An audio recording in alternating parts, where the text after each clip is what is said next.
държава някаква класа. Може би да, може би не, може би досадни или пък забавни. Чудя се дали с вас рапа не срамя. Без значение с класа и послания. Тази песен посвещавам на класа. Ако бях космонавт, щях да поставя послания на света. Докато все още сме ученик, си имаме клуб, хиляди мечти с цел да ги осъществим. Но когато дойде този ден, губят същността си. Но по случайност едно от тях живота се постига.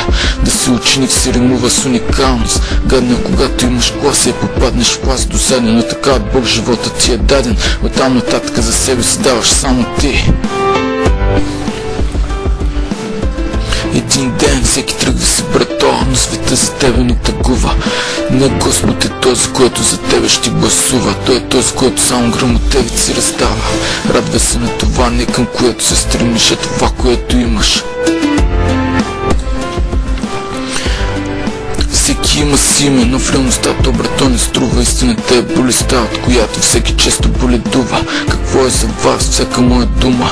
Докато дишам, всяка от главата бяга и се чува на тая дрънкулка, наречена микрофон. Не пея за слава, защото така хареса ми човече. Не се чуди, честен поне със себе се бъди.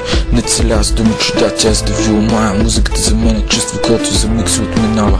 Като сегашно сътворени ваши мисли, станах рапър да развивам разни чудати и инициативи. За допълнение на ваши чудати измишлyoти. Не съм брат, един от най-добрите рапъри. Те изличат разни мисли от главата, а аз слушам гласа на моята душа, чудата.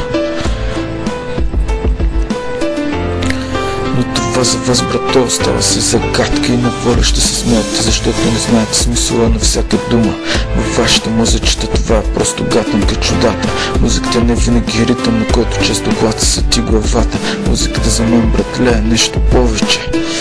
Не съм от тия рапъри, които правят песни за вашите угоди и след това се фукат.